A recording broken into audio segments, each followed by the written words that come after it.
কখনো কখনো জীবনে এত কঠিন সময় আসে, এমন কিছু ঘটে আমাদের সাথে যা আমাদেরকে শেষ করে দেয়। আর আমরা জীবনের কাছে হেরে যাই, হতাশ হয়ে পড়ি। সমস্যা তো জীবনে হাজারও আসে, কিন্তু সেখান থেকে বাইরে বেরিয়ে আসার কোনো রাস্তা আমরা খুঁজে পাই না। আর না তখন কেউ আমাদের কষ্ট বুঝতে পারে, আর না কেউ আমাদের কষ্ট দূর করতে পারে। এখন কথা হলো, এরকম মুহূর্তে নিজেকে কিভাবে কন্ট্রোল করবেন। একটা গল্প বলি। একবার একটি শহরে অনেক ধনী একটা লোক ছিল। সে অনেক বড় ব্যবসা করত, আর তার জীবনে সমস্ত রকমের সুখ ছিল।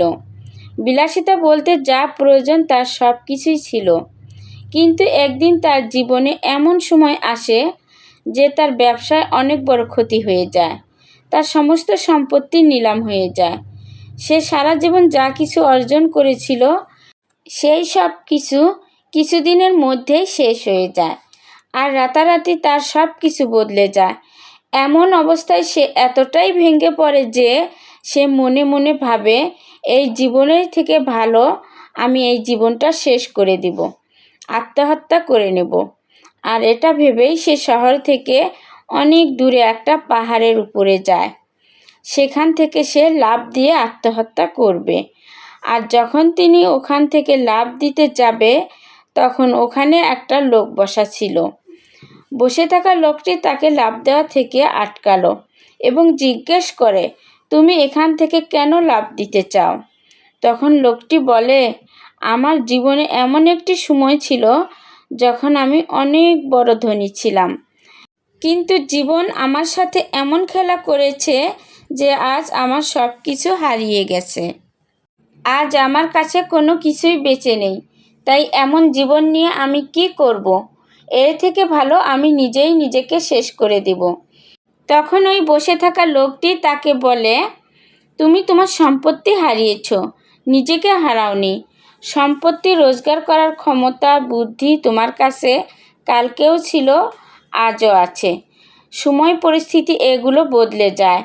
কাল তোমার ভালো সময় ছিল, আজ খারাপ সময় চলছে। বিশ্বাস রাখো, আগামীকাল আবার সেই ভালো সময় ফিরে আসবে। মনে রাখবে, আশা কঠিন সময়ের সব থেকে ভালো বন্ধু। আর তোমার ভিতরে বিশ্বাস থাকলে তুমি সব বাধা পার করতে পারবে। এই কঠিন সময় তোমাকে ধ্বংস করার জন্য আসেনি, এটা তোমাকে আরও ভালো, আরও মজবুত করার জন্য এসেছে। এটা তোমার সাহস, বুদ্ধি ও ধৈর্যের পরীক্ষা নিতে এসেছে। তাই তুমি তোমার বিশ্বাসকে নষ্ট করে দিও না। নিজের ঘরে ফিরে যাও এবং পুনরায় শুরু করো। যা কিছু তোমার কাছে ছিল সেটা আবার অর্জন করো। এই লোকটার কথা শুনে ওই ব্যক্তির মাঝে নতুন করে আশার আলো জেগে ওঠে। সে ভাবে, সত্যিই তো, অর্থই তো শেষ হয়েছে, আমি তো শেষ হয়ে যাইনি। আমার পরিচয় কি কেবল আমার সম্পদ? সম্পদ আমার কারণে ছিল, আমি সম্পদের কারণ নই। আর আমি চাইলে আবার সম্পদ রোজগার করতে পারি। এরপর ওই লোকটি শহরে ফিরে যায় আর নতুন করে কাজ শুরু করে। আর কিছুদিনের মধ্যেই সে আবার ধনী লোক হয়ে যায়। এই ছোট্ট গল্পটি আমাদের শিক্ষা দেয় যে সময় যতই খারাপ হোক না কেন, সেটা একদিন না একদিন ঠিক পার হয়ে যাবে। তাই যদি আপনার জীবনেও কঠিন সময় চলে, তাহলে ভয় না পেয়ে তার সাথে লড়াই করে এগিয়ে চলুন।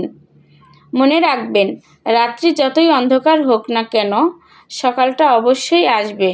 সো বন্ধুরা, ভিডিওটি ভালো লাগলে অবশ্যই আমার চ্যানেলটি সাবস্ক্রাইব করে বেল আইকনটি অল করে দিবেন।